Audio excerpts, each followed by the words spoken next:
Oh, hello, welcome. Jeez. It's always weird when you start off like you have a Straight full into it. yarn and then you're suddenly, oh yeah, now it's serious. So it's serious now. Cool. Kicked off. Do you feel the pressure? A little bit. Felt the weight. That's good. Well, you're made for it. You're a real estate agent, so you probably had some... Do you have a story, like a tense moment where you were just barely holding it together? Yeah, I guess when you start out, so I'll set the scene, right? When I started out, it was at the end of the boom, so 2016, 17. So there's me, fresh-faced, buzzing in the industry.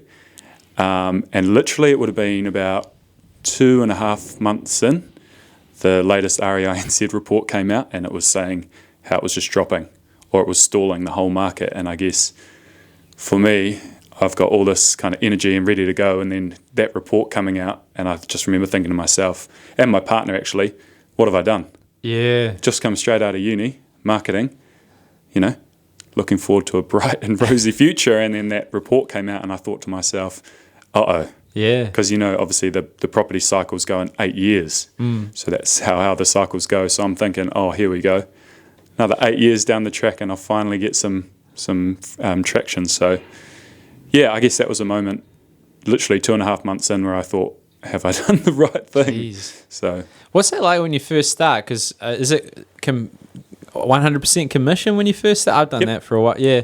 So you're like, all right, honey, we're going to take this risk. And then obviously the report comes out. What's it like for new people when they come in and they start in the industry? So we get told to have basically 6 months worth of savings that you can live on, because the average real estate agent doesn't make a sale. I think it is between 6 and 9 months is the first sale.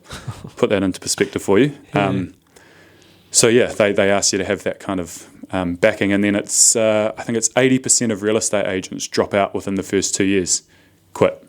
So that kind of put things into perspective. For me, I was a little bit more lucky. So I went through the Barfoot and Thompson. They have this thing called an accelerator program, which is basically you apply for it, you get about 8 or 9 interviews. So I met both the directors, Kerry Barfoot, Peter Thompson, and kind of went on to the next stage. And if you it's about a class of 10 where they take in 10 agents who have a good future each year. And if you get into that program, they give you a base.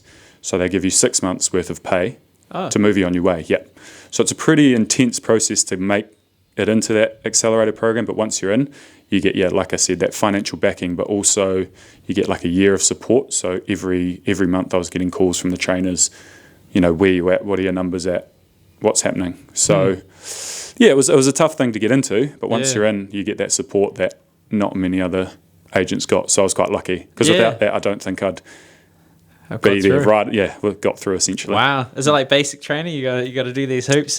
How did you get in? Well, you just made friends. Trust falls and No. It was really good stuff. So they do five days of like intense 9 till 6 in the head office in Shortland Street, full on training. Sales methods, marketing methods. There was legislation, all that sort of stuff that set you on the right track. We had guest speakers coming in. So it was really, really good. I mean, set me on my way for sure. Yeah, I mean, I can see the massive importance of that. We had like a churn over in other companies.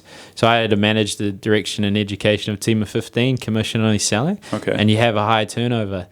And one of the most important things, kind of like what Flight Centre does, is you build loyalty through the dedication and effort that you put in to train them, and they get that appreciation, they want to stay. It's interesting that they had a select few. I guess it's not that cost effective, or it's like a aspiration for the other ones to strive to become accelerated. Could you become an accelerated 10 years later? Well, there's no age limit, and there was agents who have been in the game for a couple of years. But it's just, I guess, the people that they see potential in. So if someone doesn't get in the first year, a couple of years later they can apply and get in. Makes sense. I guess also in the real estate industry, there's a lot of migration between companies. So a lot of shoulder tapping, moving people between companies. Okay. So I guess when you talk about that staff retention, it's hard to put all your funds into, or your time and your resources as a company into an agent when they could move in 2 years. And it's not frowned upon, because we're essentially contractors.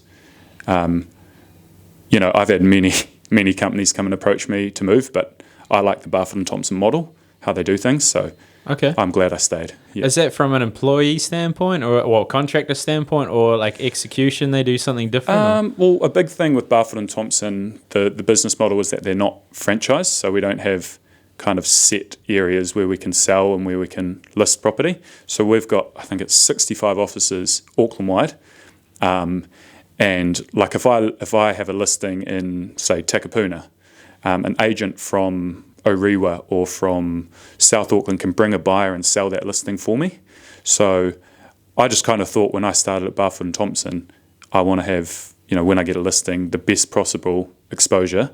That was a big thing. And also the ability to bring my own buyers and not essentially list houses, but make some commission by bringing buyers through and taking a sliver of the commission. Does that make sense? Yeah, so you're sort of doing in-house selling. Yeah, so you don't have to be. So for example, my first 6 months, I didn't have a listing because I'm fresh faced. Who's going to trust me with their house? That's essentially how it is. But what I did have was a lot of first home buyers who were pre-approved, had the money, and were wanting to go and make and buy things. Yeah. So I could work with them, take them to other Barfoot's listings because we're not franchised. So I could take them to a listing that they saw and they sent to me, and I'd take a sliver of the commission if they ended up buying it. So rather than just listing, we also work with the buyers. Would that mean you'd try and push, so you're acting in the interest of them to help them find this home? Yep. Do you find it was challenging, so they've got these different options, and the Barfoot may be limited in the supply that they have, that might not be the best? How do you navigate that? Of course. So that's obviously a big thing. I mean, there's no loyalty when it comes to buyers, and that's just how it is. That we understand. If they saw a property that they liked with another agent, they're going to go and buy it. Yeah. I guess when you look at the numbers, Barfoot and Thompson, we have, I think it's 43% market share at the moment. So when we talk about stock, there's not many other companies that will have the stock that I could take them straight to. And another big thing in the real estate industry is what we call conjunctional. So that's with when agencies work together. So I could say, for example, Ray White, I could say to them, hey, my buyer's seen your listing. Would you do a conjunctional with me, 80% to you, 20% to me, because my buyer likes it. So we do work together. Really? Even though it doesn't seem like we do. Yeah. We do work together, yep. Tell me when you don't. Does it get messy? Have you had that? Where you're whispering in the air, you little... Yeah. I'm always quite open to it because end of the day, it's the best thing for the vendor. If there's a buyer who's keen through another agent, I'm gonna do it. It's the best thing. Imagine if I turned around to my owner and said, hey, I turned away an agent who had a buyer because they went with Barfoot and Thompson. So it's the right thing to do, and you're giving away your commission, and you want to sell your own stuff, but you got to think in the best kind of the best thing for the vendor. It pays dividends in the long run. I mean, that's one of the things I admire with Greg that I work with is he just pushes the narrative what's best, and quite often there's instances where, hey, it's not with us, and that they should do other things. So, okay, you come in, this is your strategy, you go to the baby face first time buyers because they relate and they're not too worried about you being baby face. Well, what about then? Then you went into more auction, or what was the next? I guess once I got my first couple of listings, so I did a lot of, this is going to sound horrible, but a lot of door knocking, and I'm sure people out there don't like to have their doors knocked on, but I went and did a lot of door knocking and found an area where let's be completely honest, there was dinosaur agents working that what we call the farm area. So oldies who had been in the game for a long time.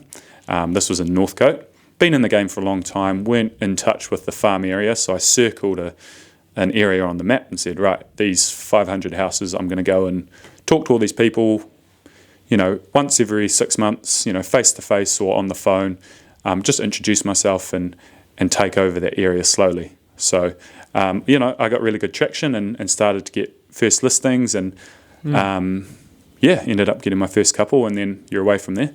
Yeah, right, okay. Nah, don't sleep on the door knocking. I mean, yeah, it's always a tricky thing because you want to start, you look at what your competition's doing and how they're doing, and you want to pivot in a different way.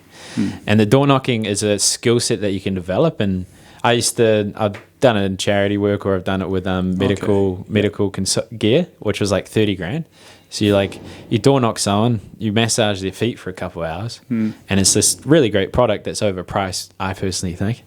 But the product's great, and then you got to convert that into something on that moment, that day. So It's there, like even if, and then you have the weak mindset of like, oh, this territory is different, blah blah blah. But it's just like there's potential everywhere, specks of gold everywhere. But how did you expand from that? Do you focus on, like, for us, we have client functions. We try to incentivize people to bring friends to learn more about it. We build relationships with accountants and lawyers. They're a referral source. How do you start making it work for you instead of you door knocking everything? Well, I think what you're talking about there is becoming what we call an attraction agent. So rather than going out to get the business, comes to you. So that's a long-term kind of thing. So I've been in real estate for 3.5 years now, and I still wouldn't consider myself an attraction agent. I'm getting close, but the majority of my business is still going out and getting the leads. But what you're saying, I guess, once you get that first couple of listings in that farm area, it's about really nailing down the neighbours. So I do like a neighbours only open home. We call it a VIP open home, stroke the ego a little bit. So that way you get to meet all the immediate neighbours in the area. Okay. Make them feel a bit special, you know how it is. And yeah, talking to them, and then as soon as the property sells, letting them know straight away, because another big stat that we learned is the next listing in that street, there's a 63% chance it's going to be in the 10, 10 and 20. So in the surrounding 40 houses, there's a 63% chance that someone else is going to sell. So you look at numbers, and this is nationwide, but you look at numbers and you think, if I sell a property on the street, there's going to be another new young agent who's going to go and tell all the neighbours what it sells for, because that's readily available information. So it's about doing the right processes and talking to the neighbours. It's as simple as that. You can do all the paid advertising and billboards and all that kind of carry on, but unless you're out there talking to people, you're not going to go anywhere. And I measure my day on conversations. So I try and have 10 conversations with new people every day. And there's a lot of grey area there. What determines a good conversation, but something small like that, new people and a conversation. It's hard. You think about it. Would you talk to 10 new people in a day? You'd get close, but it's a lofty goal. But I think it's one that helps. Yeah. I mean, Greg, and the guy that works with us, he's a big advocate for focused action equals results. So it's a combination, as you say, of having this process that you hold yourself accountable. So you're always talking to people, but in an area there's a high result. And that makes a lot of sense to me. So you have these neighbours, the VIP, you make them feel fancy, and then you're also, as you say, you're following up and telling them what went wrong, because they could actually be the very person that's selling next. They could be another potential buyer down the track. And those are the two challenges. You have the people that are hunters and the people that are farmers, but they don't navigate both worlds very well. I agree. Yeah, okay. Well, what about someone's thinking they're going to talk to an agent and they're like, how do I know a good or bad agent? Like, is there a way or process you would go through?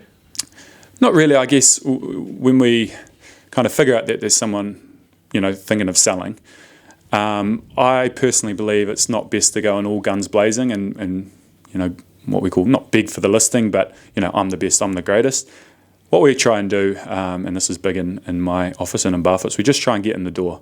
So say to that potential seller, look, there's going to be a lot of options to choose from.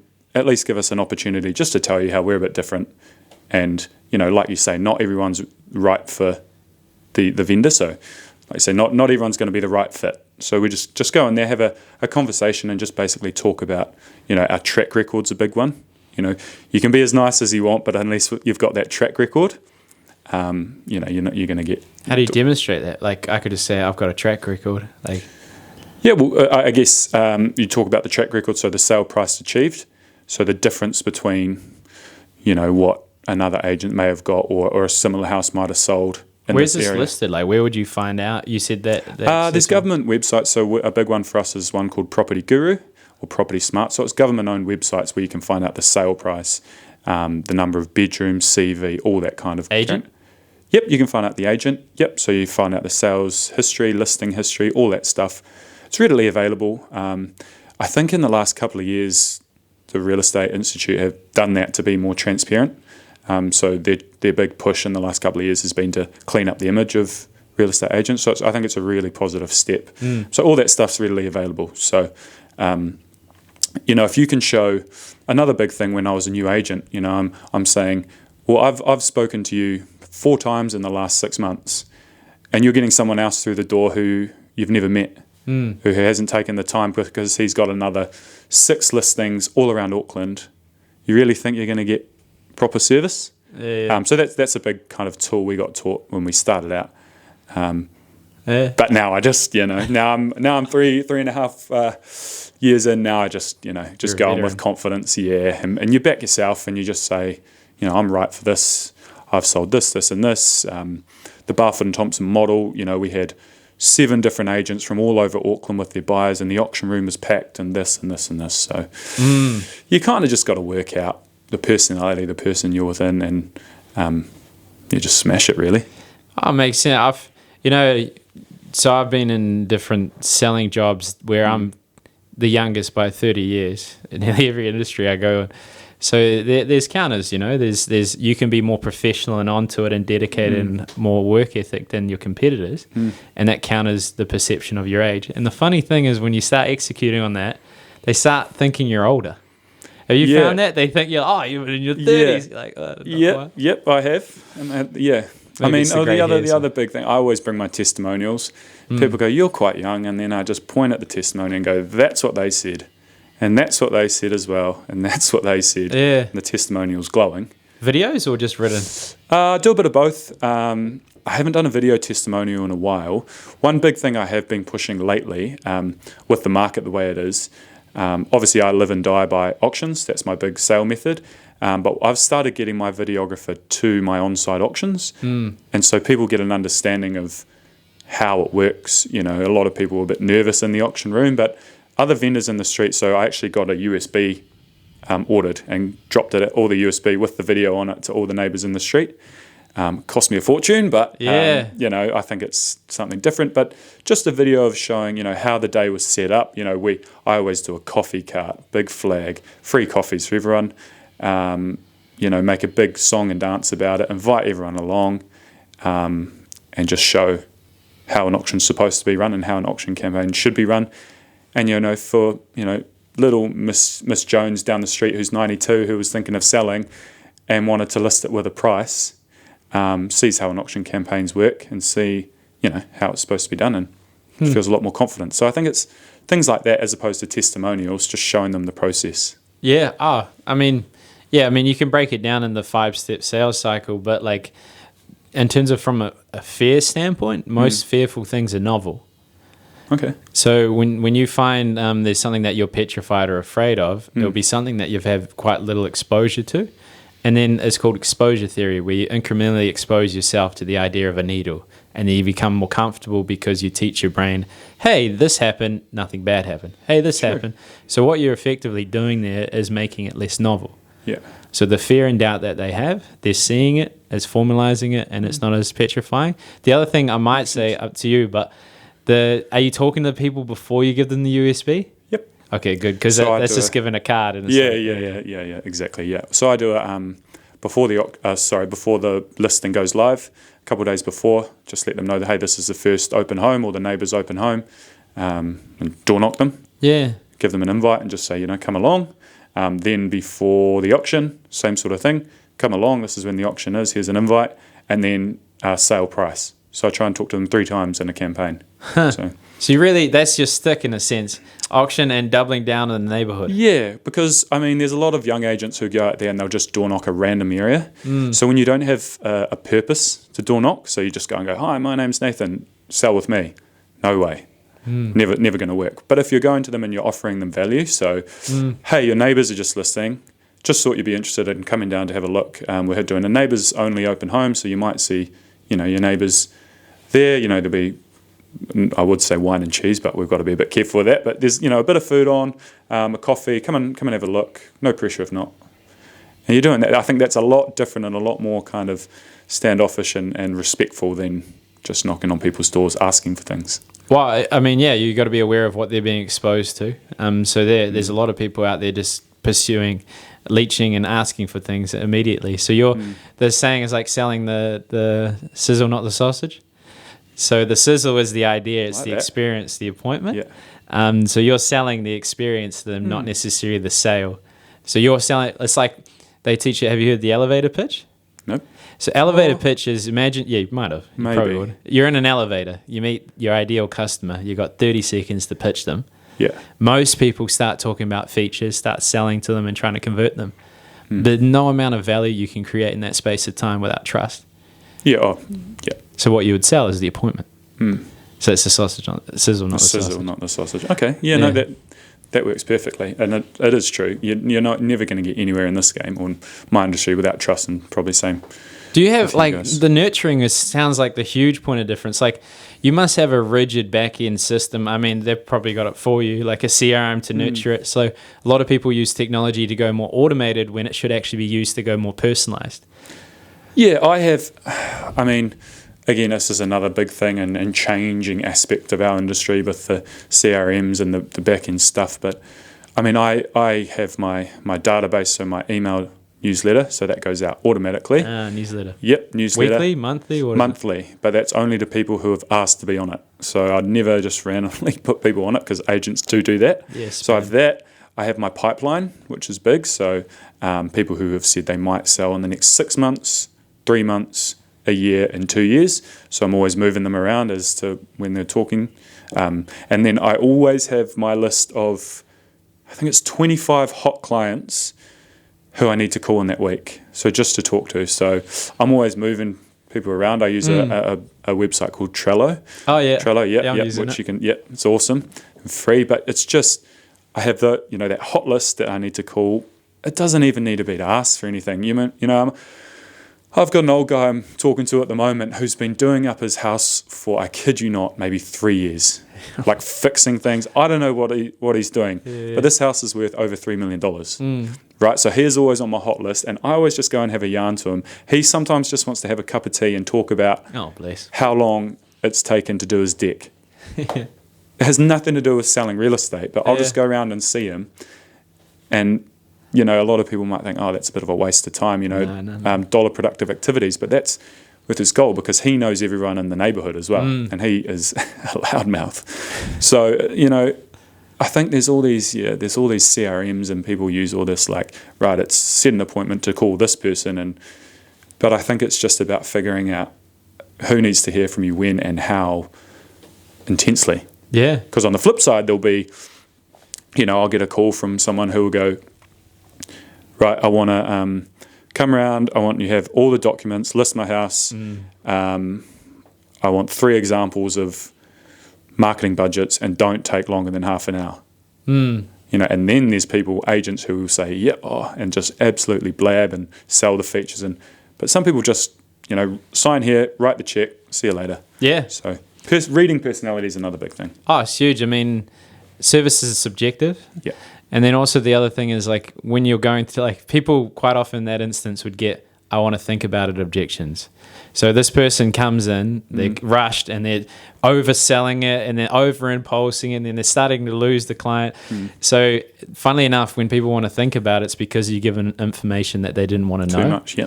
So as I change the camera over, what would be, why do you choose auction selling as opposed to the pros and cons of the others? Sure.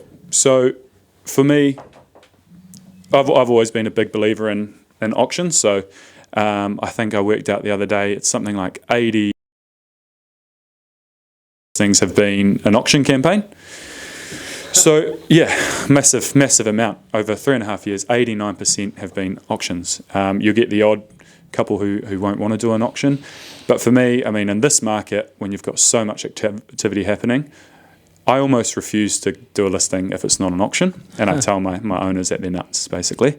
And the reason for that is with an auction campaign, actually, let's look at the other side of it. So if we had a property, that the owner wanted $1 million for, and they wanted $1 million for it, and they said, let's put a price on it of $1 million, right? If that sells within 2 days, what are you thinking? You've undersold the property. And this is what I tell people. You sell it in 2 days, you've undersold it. On the flip side, if it sits on the market for 3 months, the price is too high. So their price in their head isn't as important as what the market dictates. So essentially with an auction campaign, we call it no price marketing. You can sit back and you might have 3 couples who fall in love with the property.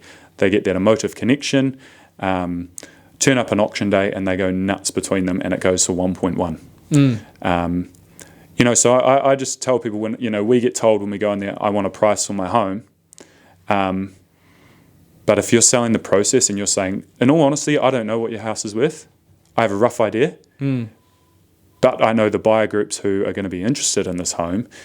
And if you go through the auction process, at least you know that you've exposed it to the market and you're going to get the top price regardless.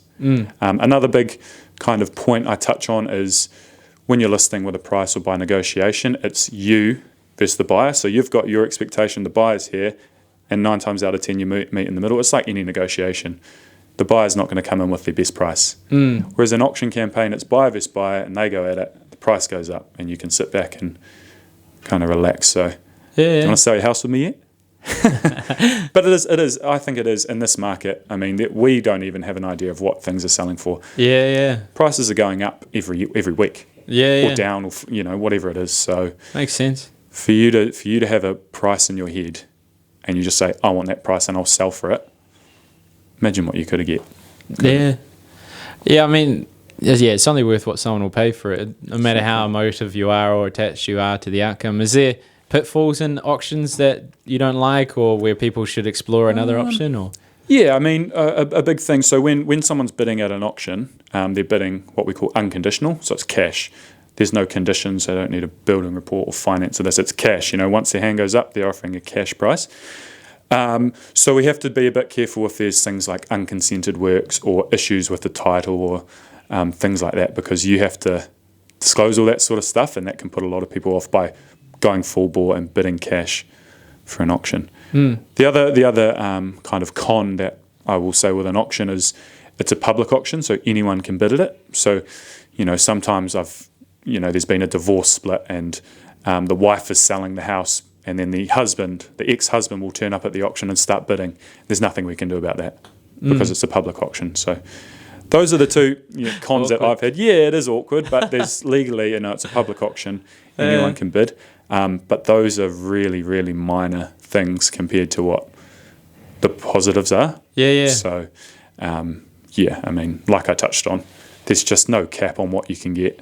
That's fair. With an auction. And also, they're bidding cash, so once that hammer falls, that's sold.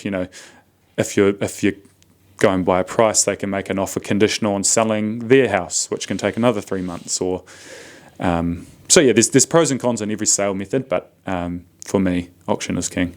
I mean, and it's also dependent on your ability to attract a crowd. I think they play a big part. What would you say are the different strategies for it? Because you talked about initially you came across first-home buyers. They probably don't have a whole lot of education. What are the different strategies? So I will just touch on. So again, with auctions, I'm training to be an auctioneer. So I've been going through the training with the Barfoot and Thompson auctioneers, Tony Lochran and Craig McNair on the shore. So I've got a really good understanding, or starting to, of how the process works. I'm not sure if I mentioned this to you, but I competed in the national champs about 3 months ago that RAINZ put on.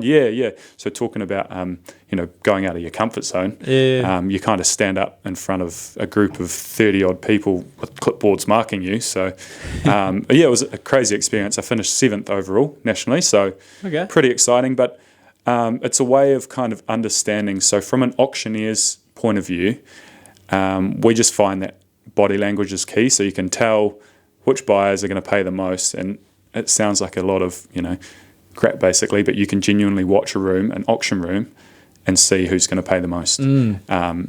We like to think of it as a bit of a theatre, or a bit of a stage. So to all my first-time buyers out there, you're going to hate this, but the point of an auction room is to put you under pressure and freak you out and make you pay as much as you're going to pay. It is really nerve-wracking, and it's the point of the auction room. But our goal as agents, putting my agent hat back on, is to get people to the auction room. So, we have what's called search indicators. So going back to that house that's, say, worth $1 million, we might make the search indicators. So what is 900 to $1 million. So if someone's got a saved search on Trade Me, and their top end is 900, that listing will show up in their search. Sense, It is, it's we use search indicators as a marketing tool, not telling you what the vendor wants. So that's I've probably just given it away for all the agents out there, but that's a technique we use to get people to the open home, and those buyers who will pay $900, they'll push up the buyers, or they'll start bidding and push up the buyers who would have paid $950. So it's like a food chain almost. So the more people we can get there, and like I said, it does suck for some buyers, but we work for our vendor essentially. And it's as long as we can just get people to the room and create a bit of buzz, we've done our job.